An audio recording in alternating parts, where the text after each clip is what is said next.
Hello everyone, welcome back to Magnet Brains. मैं राहुल गौतम, आपका accountancy educator, लेके आया हूं 11th क्लास अकाउंटेंसी से final account with adjustments. 4 step solution में हर एक क्वेश्चन को एक बार में हम कैसे टैली करना ये सीखने का प्रयास कर रहे हैं। एक बार मैं इस प्रोसेस को दोबारा बताना चाहूंगा आपको। प्रोसेस बहुत सिंपल है सर। सबसे पहले कर लीजिए आप मार्किंग विथ एडजस्टमेंट्स। हमें ट्रायल बैलेंस गिवन है और एडजस्टमेंट्स गिवन होते हैं। हम एडजस्टमेंट्स को पढ़ के ट्रायल बैलेंस में उन पर्टिकुलर आइटम को मार्क कर लेते हैं जिनमें एडजस्टमेंट्स करना पड़ेगा हमें, राइट। इसके बाद आता है स्टेप नंबर 2। सर अब हम करते हैं ट्रायल बैलेंस के हर एक आइटम को ट्रांसफर कहां पर, trading account, profit and loss account या बैलेंस शीट में। कैसे करते हैं सर ये? इसके लिए पता लगाना होता है कि वो एक्सपेंस है कि इनकम है। फर्दर एक बात और पता लगानी पड़ती कि एक्सपेंस और इनकम अगर है तो डायरेक्ट है कि इनडायरेक्ट। अगर डायरेक्ट एक्सपेंस होता है तो ट्रेडिंग अकाउंट में, इनडायरेक्ट एक्सपेंस होता है तो प्रॉफिट एंड लॉस अकाउंट में। डायरेक्ट इनकम होती है तो ट्रेडिंग अकाउंट के क्रेडिट साइड, इनडायरेक्ट इनकम होती है तो प्रॉफिट एंड लॉस अकाउंट के क्रेडिट साइड रिकॉर्ड कर देते हैं। यहां तक बात समझ में आ गई। इसके बाद जो बचते हैं हमारे पास एसेट्स और लायबिलिटीज, वो चले जाते हैं सर बैलेंस शीट में। ट्रायल बैलेंस के अंदर के आइटम को सिंगल इफेक्ट देते हैं। ठीक बात है जी।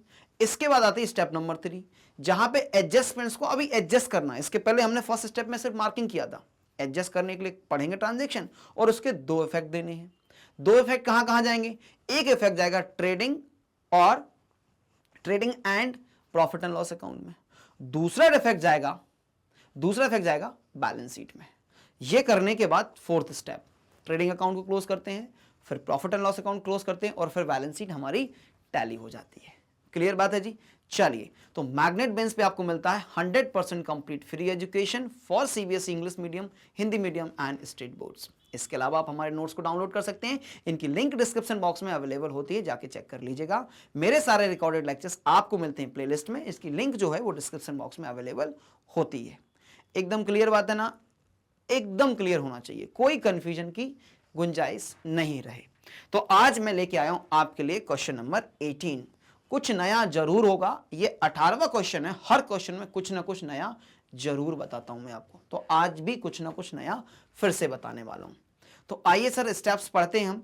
एक बार ट्रायल बैलेंस को रीड कर लेना चाहिए, तो क्या एक दिमाग में आइडिया आ जाता कि कौन कौन से आइटम अवेलेबल हैं। एक बार रीड जरूर करो, ठीक है। तो देखो कैपिटल है, कैश है, याद नहीं करना, रीड करना है, वो दिमाग में फिट हो जाता है। कैपिटल है सर, कैश है, बैंक लोन है, परचेजेस है, सेल्स रिटर्न है, परचेस रिटर्न है, सैलरी एक्सपेंसेस हैं, इंश्योरेंस है, बैड डेट्स है, प्रोविजन फॉर डाउटफुल डेट्स हैं, डेटर्स हैं, क्रेडिटर्स हैं, कमीशन है, डिपॉजिट्स हैं, ओपनिंग स्टॉक है, ड्रॉइंग्स है, फर्नीचर है, input CGST, input SGST, output CGST, output SGST, output IGST. हो कुछ तो गड़बड़ लग रही है। यानी कि इनपुट, इसमें इनपुट आईजीएसटी नहीं है। ये देखो नई बात आ गई, नई बात आ गई। क्या करना पड़ेगा? सीजीएसटी और एसजीएसटी को आपस में सेट ऑफ करने के बाद बैलेंस अगर बचा तो आईजीएसटी में एडजस्ट हो सकता है। क्लियर बात है जी। और एक बात ध्यान रख लो, अभी से फिट कर लो इस बात को। बार बार बोलता हूं कि जो जीएसटी होता है वो कभी भी आपके प्रॉफिट एंड लॉस अकाउंट और ट्रेडिंग अकाउंट में नहीं जाएगा। या तो ये एक्सेस है, इनपुट ज्यादा है तो एसेट बना लेना, और अगर आउटपुट ज्यादा है तो लायबिलिटी बना देना, है ना। ये रूटिंग अकाउंट है। करते क्या हो जीएसटी में, आप कलेक्ट करते हो अपने कस्टमर से और उसको जमा कर देते हो गवर्नमेंट के पास। तो ये आपकी रिस्पॉन्सिबिलिटी है सिर्फ। तो आपने ज्यादा कलेक्ट कर लिया कस्टमर से, सरकार के पास जमा नहीं हुआ तो आपकी लायबिलिटी। आपने क्या किया, कलेक्ट कम किया, जमा ज्यादा कर दिया तो आपके लिए एसेट बन जाता है। That's it. इसके अलावा कोई कॉन्सेप्ट नहीं लगता है। बहुत सिंपल तरीके से बता रहा हूं। अब आता हूं एडजस्टमेंट्स पे। Salaries of 3000 are outstanding, what insurance of 500 is prepaid. तो 2 जगह मार्किंग होगी। कहां कहां पे? सैलरी और इंश्योरेंस में। तो सैलरी और इंश्योरेंस की तरफ चलते हैं हम। ये रहा हमारे लिए salaries, where is salary expenses, और ये रहा इंश्योरेंस। दोनों में मार्किंग कर लीजिए सर। ये लो, सैलरी एक्सपेंस में मार्किंग कर लीजिए और इंश्योरेंस में भी मार्किंग कर लीजिए। कर दिया ना? Well done. अब आ जाइए नेक्स्ट एडजस्टमेंट की तरफ। Commission of 1000 received in advance for the next year. तो कमीशन ऑलरेडी है क्या? कमीशन है जी सर। तो कमीशन में भी आपको क्या करना है? मार्किंग कर लेना है। नेक्स्ट आइटम सर आपके पास है interest of ₹2100 is to be received on deposit and interest on bank loan 3000 is to be paid। ठीक है, तो एक इंटरेस्ट रिसीवेबल है और एक इंटरेस्ट पेएबल है। दोनों में क्या करना पड़ेगा सर, डिपॉजिट और लोन में मार्किंग कर लीजिए। डिपॉजिट्स ये रहे सर, और कहीं पे बैंक लोन भी है। जब हमने रीडिंग किया था तो हमें समझ में आया था। वेयर इज बैंक लोन, ये रहा सर बैंक लोन। बस ये अभी स्टेप नंबर 1 में ही है, ठीक है। Provision for doubtful debts to be maintained at 10,000, ठीक है। तो प्रोविजन और डेटर्स में मार्किंग कर लीजिए। ये डेटर्स रहा सर, और ये रहा provision for doubtful debts is also here. ये रहा सर 7,000 का 10,000 मेंटेन करना है। Additional provision of 3,000 is required, right. Next, depreciate furniture by 10%। Furniture कहां पर है सर जी, ये रहा फर्नीचर, ये रहा फर्नीचर। हाँ जी, फर्नीचर नहीं है क्या, फर्नीचर, वेयर इज फर्नीचर, ये रहा सर फर्नीचर। तो फर्नीचर में डेप्रिसिएशन प्रोवाइड कर देंगे हम। Next item sir, closing stock का वैल्यूएशन कर लेंगे, कॉस्ट और net realised value whichever is lower पे हम इसका वैल्यूएशन कर लेंगे, कोई दिक्कत नहीं है sir ji. Fire occurred on 1 April 23, destroying goods costing 10,000, the stock was fully insured, ignore GST. अब मुझे एक बात बताओ, हम बना रहे हैं 31 मार्च 23 को। कब बना रहे हैं हम, 31 मार्च 23। आग लगी 1 अप्रैल 23 को। छोड़ दो सर, कुछ भी करने की आवश्यकता उसको नहीं है। बात समझ गए, क्योंकि बैलेंस शीट डेट के बाद इवेंट हुआ है। हालांकि इसके लिए अकाउंटिंग स्टैंडर्ड है, accounting standard 4, events occurring after balance sheet date, ठीक है। लेकिन क्लास 11th के लेवल पे वो रिक्वायर्ड नहीं होता है एडजस्टमेंट, राइट बात है, क्लियर बात है। तो हम उसके लिए कोई एडजस्टमेंट अभी करने वाले नहीं है। Now step number 1 is over, moving towards step number 2। एक एक आइटम को पिक करूंगा, उसको उसके रिस्पेक्टिव लोकेशन पे लेके जाऊंगा। ये मालूम होना चाहिए, कब से पढ़ते आ रहे हैं, इसको मालूम करने के लिए पता एक चीज और करना चाहिए आपको। क्या, आपको ना मॉडर्न क्लासिफिकेशन ऑफ अकाउंट्स, यानी कि modern rules of debit and credit अगर आपको अच्छे से आते हैं ना, तो एकदम क्लियर हो जाएगा आपको। सर कैपिटल लाइबिलिटी है, बैलेंस शीट की लाइबिलिटी जाएगी। कैश एसेट है सर, एसेट साइड जाएगा। बैंक लोन लाइबिलिटी है, परचेजेस डायरेक्ट एक्सपेंस है, तो कहां जाएगा, ट्रेडिंग अकाउंट में जाएगा, है ना। ये देखो, आप ना पूरी अकाउंटिंग प्रोसेस को देखोगे, उसका निचोड़ है अगर आप डायरेक्टली ये कर पा रहे हो तो। और एडजस्टमेंट तो और नेक्स्ट लेवल लेके चल जाता है आपको। मतलब without passing the general entry, without preparing the ledger, without preparing the special purpose book, without preparing the trial balance, आप सीधा फाइनल अकाउंट में एडजस्टमेंट कर पा रहे हो उस आइटम का। समझो बात को, ये छोटी बात नहीं है, ये बड़ी बात है। ये आपको आ गया, मतलब अकाउंट्स आ गया है। यही तो हम चेक करना चाहते हैं, अकाउंट्स आया कि नहीं आया।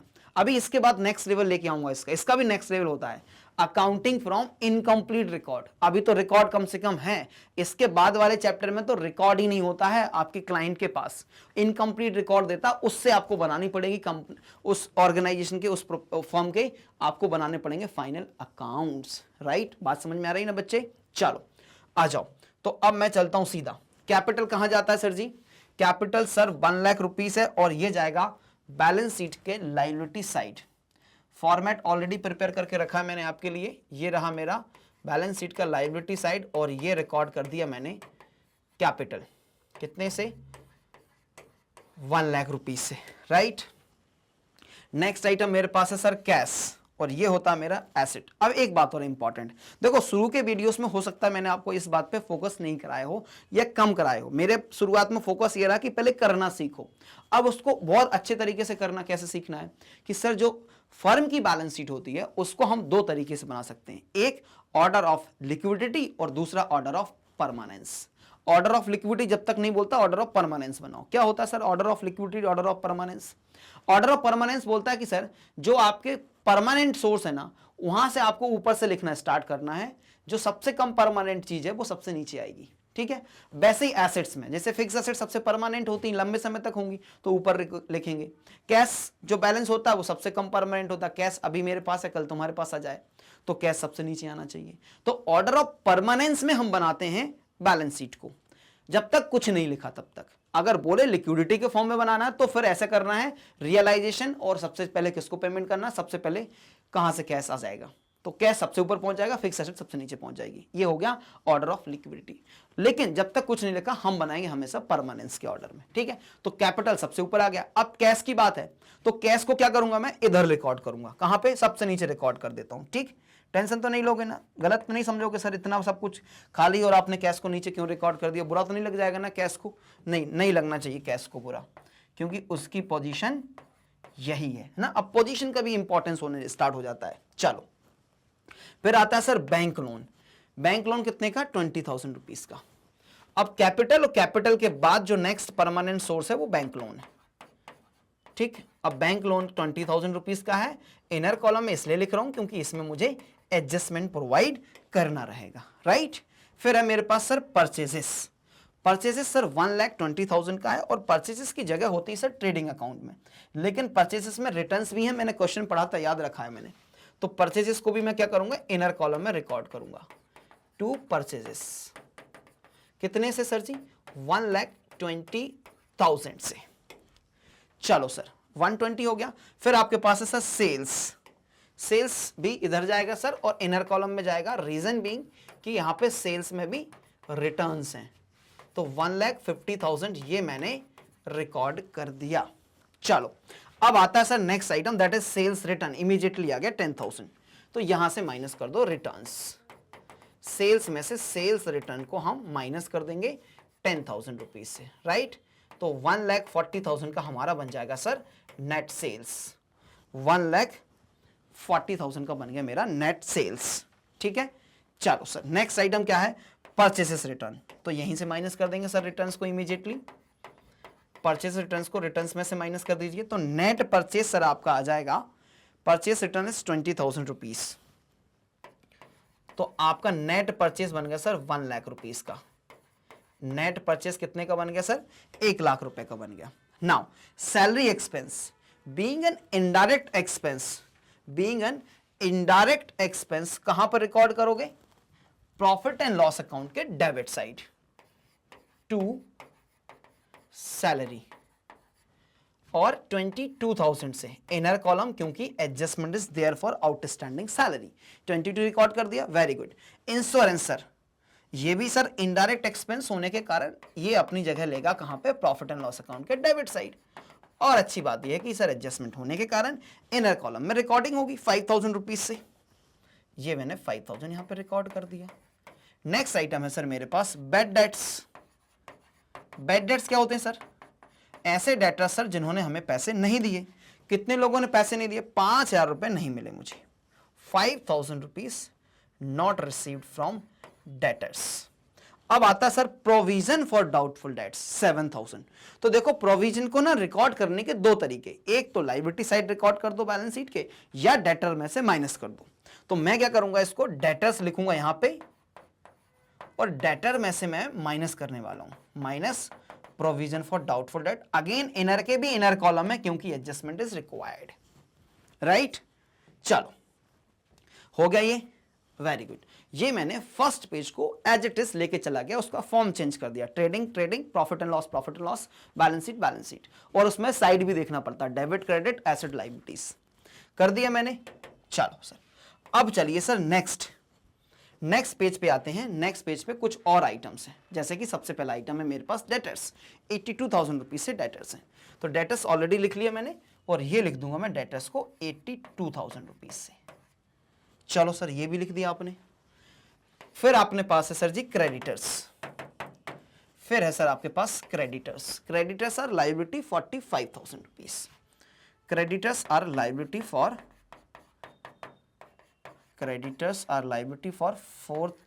45,000। ये जब लिखते हैं ना नंबर, उसका भी ध्यान रखना कि वो 1 डिजिट के नीचे 1, सेकंड के नीचे सेकंड, थर्ड के नीचे थर्ड, तो टोटलिंग करने में, कैलकुलेशन करने में आसानी होगी। इस लेवल पे जाके आपको ध्यान रखना है। फिर आपके पास है सर कमीशन कितने का? 5,000 का। Commission being an indirect income will be recorded on credit side of the profit and loss account by commission, और एडजस्टमेंट होने के कारण इनर कॉलम में इसकी जगह बनती है। फिर क्या आता है सर जी? डिपॉजिट्स आपके लिए क्या है सर? एसेट्स हैं। 40,000 रुपीज से आपके डिपॉजिट्स यहां पे रिकॉर्ड कर लेता हूं, ठीक है जी। डिपॉजिट्स 40,000 रुपीज से, इनर कॉलम बीइंग, क्योंकि यहां पे एडजस्टमेंट है सर जी, एडजस्टमेंट्स बहुत ज्यादा है इस क्वेश्चन में। फिर आपके पास है ओपनिंग स्टॉक, एकमात्र जगह सर 30,000 रुपीज रिकॉर्ड कर दीजिए। कहां पे सर? ओपनिंग स्टॉक की एक ही जगह होती है सर, कहां पे? ये सर सबसे ऊपर top first transaction opening stock कितने से सर, ओपनिंग स्टॉक आपका है 30,000 रुपीज से, ओपनिंग स्टॉक 30,000 रुपीज से। हाँ लिखने का बोल रहा है, देखो first second third fourth fifth digit एक समान आए तो क्या कैलकुलेशन इजी रहेगा। फिर आपका है सर ड्रॉइंग्स 14,000, कैपिटल से माइनस करते हो, ड्रॉइंग्स क्या करते हो सर, कैपिटल से माइनस करते हैं, कितने से 14,000 से। नेक्स्ट आइटम सर आपके पास है फर्नीचर, फर्नीचर कितने से सर 6,000 से, बहुत कम है फर्नीचर, कोई बात नहीं, सबसे ज्यादा परमानेंट चीज है फर्नीचर ऑफिस में 6,000। चलिए अब आते हैं आपके पास सर जीएसटी के।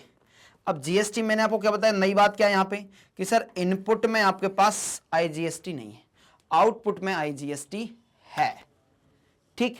तो रूल क्या है इसको एडजस्टमेंट का, इसके लिए बना लो एक वर्किंग नोट। क्या बनाओगे इसके लिए, एक working note, adjustment of GST बोल के वर्किंग नोट बन जाएगा, या सेट ऑफ जीएसटी, ठीक। तो सबसे पहले लिख लो क्या, थोड़ा ऐसा लिखते हैं अपन इसको, यहां पे आएगा आईजीएसटी, यहां पे आएगा सीजीएसटी, यहां पे आएगा एसजीएसटी, ठीक।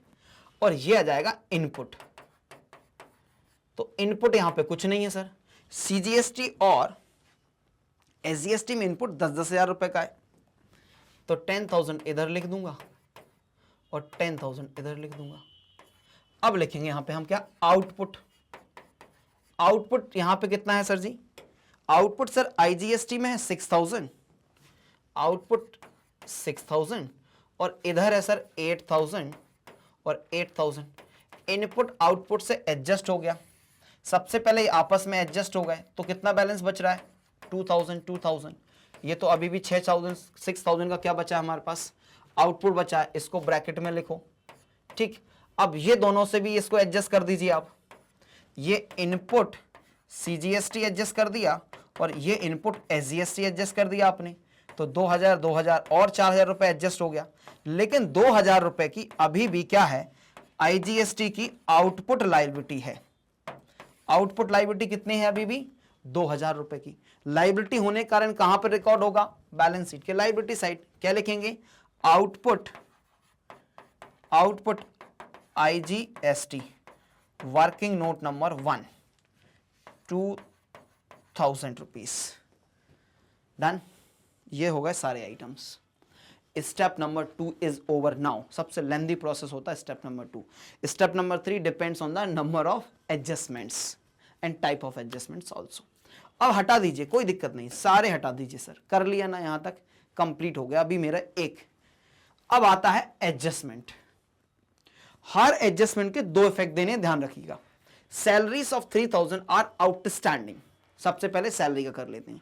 सैलरी आउटस्टैंडिंग है, यानी कि salary account debit to outstanding salary, salary account debit to outstanding salary. तो क्या करोगे सर, सैलरी में प्लस करो और आउटस्टैंडिंग सैलरी में भी आउटस्टैंडिंग सैलरी लायबिलिटी बना लो सर 3,000 से आउटस्टैंडिंग सैलरी बना लिया। और दूसरा इंपैक्ट, सैलरी बढ़ जाएगा आपका, प्लस आउटस्टैंडिंग सैलरी 3,000। तो अभी ये फिगर बाहर कितना आएगा सर, 25,000। ये हो गया डन सर। अब इसी में दूसरा है, व्हाट इंश्योरेंस 500 इज प्रीपेड, ज्यादा पे कर दिया सर, खर्चा कम कर लो और इसको बना लो प्रीपेड एक्सपेंसेस। एंट्री क्या बनेगी, prepaid expenses, prepaid insurance account debit to insurance. तो इंश्योरेंस में क्या कर देना चाहिए, माइनस प्रीपेड इंश्योरेंस 500। तो insurance expenditure during the year is 4,500 और प्रीपेड इंश्योरेंस जो है वो मेरी बन जाएगा 500 रुपीज से एसेट। क्या बन जाएगा, एसेट बन जाएगा सर, ठीक है। चलो सर, अब ये हो गया complete. Next, commission rupees 1,000 received in advance for the next year. एक साल का कमीशन एक्स्ट्रा आ गया, 1,000 रुपए कमीशन एक्स्ट्रा आ गया। तो कमीशन है कहां पर, ये देखो, ये कमीशन पूरा करंट ईयर का नहीं है, तो क्या करना पड़ेगा, minus advance commission. Advance commission ये बन जाएगी मेरी क्या, लायबिलिटी। क्या बन जाएगी, लायबिलिटी। तो एंट्री पास क्या की सर आपने, एंट्री पास की कमीशन अकाउंट डेबिट, कमीशन का नेचर क्रेडिट है तो commission account debit to commission account या advance commission. Advance commission, advance commission मेरी लायबिलिटी होने के कारण will be recorded here. Advance commission मैंने बना लिया इसको क्या, लायबिलिटी। ठीक है, चलो हो गया। नेक्स्ट, इंटरेस्ट और ₹2100, interest ₹2100 is to be received on deposit. Income है, बुक नहीं हुई है, आएगा तो एंट्री क्या बनेगी, deposit interest receivable, interest receivable account debit, interest receivable account debit to, interest receivable account debit to interest. तो इंटरेस्ट क्या बन जाएगा मेरी, income by interest on deposit 2100। ये हो गया sir first part. Second part क्या है, interest on bank loan 3000 is to be paid. ये हो गई सर लायबिलिटी, रिकॉर्ड नहीं हुई, तो पहले तो इंटरेस्ट भी रिकॉर्ड करना पड़ेगा। यहां पे प्रॉफिट एंड लॉस अकाउंट में क्या रिकॉर्ड करोगे, यहां पे to interest on loan, entry बनी interest on loan account debit to outstanding interest या टू बैंक लोन 3000 से, तो बैंक लोन में भी प्लस कर दो, इंटरेस्ट ऑन लोन 3000 का सर प्लस कर दीजिए, तो ये बन जाएगा अभी कितना, 23,000। क्या बन जाएगा, 23,000 बन जाएगा। अब जाके ये एडजस्टमेंट नंबर 3 इज डन हुआ है। अब आ जाओ adjustment number 4, provision for doubtful debts is to be maintained at 10,000। Already कितने प्रोविजन है सर, 7,000 के, हमें कितने बढ़ाने पड़ेंगे यहाँ पे, 3,000 के, तो टोटल प्रोविजन कितने हो जाएंगे अभी, 10,000। तो प्रोविजन को क्या करते हैं हम, डेटर में से माइनस कर देते हैं, तो अभी आपके पास कितने बचेंगे डेटर्स आफ्टर प्रोविजन, 72। तो 3,000 तो सर इधर कर दिए। अब 3,000 का प्रोविजन बनाया, तो प्रोविजन फॉर डाउटफुल डेट्स उधर चले गए, इधर कहां हो जाएंगे, debit profit and loss account में, to provision for doubtful debts, कितने से, additional provision is ₹3,000, additional provision is ₹3,000। ठीक है, ये हो गया सर। अब आ जाओ डेप्रिसिएट फर्नीचर बाय 10%, ये तो सबसे आसान एडजस्टमेंट लग रहा है मुझे, क्योंकि कैलकुलेशन भी इजी हो जाएगा। डेप्रिसिएशन एट द रेट 10%, तो 600 रुपीज़ का हो गया डेप्रिसिएशन, 5,400 रुपीज़ बचेगा आपका। और डेप्रिसिएशन खर्चे में भी बुक करना पड़ेगा, टू डेप्रिसिएशन ऑन फर्नीचर। ठीक है जी, कितने रुपए से, 600 रुपीज़ से। Next item sir, closing stock at cost as on 31st March 23 was 45,000 and it's net realisable value was 50,000। तो किस पे वैल्यू करोगे, कॉस्ट और NRV, whichever is lower. तो लोअर क्या है, लोअर क्या है सर, कॉस्ट, तो 45,000 रुपीज पे ये रिकॉर्ड होगा। कहां रिकॉर्ड होता है क्लोजिंग स्टॉक, दो जगह सर, एक ट्रेडिंग अकाउंट के क्रेडिट साइड और दूसरा होता है सर रिकॉर्ड बैलेंस शीट के एसेट साइड, बैलेंस शीट के asset side. Closing stock 45,000 done. चलो sir, as we have decided कि सर इसको नहीं करना है क्योंकि 1 अप्रैल का ट्रांजेक्शन है। ठीक है, नोट में डाल के ये बात जरूर आना कि हमने इसको क्यों एडजस्टमेंट नहीं किया। ठीक बात है, हो गए सारे एडजस्टमेंट। चलो step number 3 is over now. चलो स्टेप नंबर 4 की तरफ, आसान होती, जल्दी होती, सबसे जल्दी होती सर ये। चलो तो ट्रेडिंग अकाउंट से क्लोज करना स्टार्ट करो। सारे बैलेंसेस बाहर आ गए क्या, देख लो एक बार, कोई बैलेंसेस इनर कॉलम में तो नहीं लिखा ना। आ गया सर ये, और वो भी आ गया सर।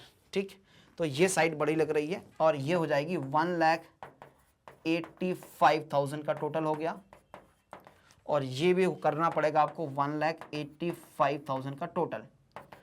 यानी कि क्रेडिट साइड बड़ा होने के कारण हमें क्या हो गया है, प्रॉफिट हो गया है। क्या बोलते हैं इसको, ग्रॉस प्रॉफिट। 1,30,000 जो है वो माइनस हो जाएगा सर।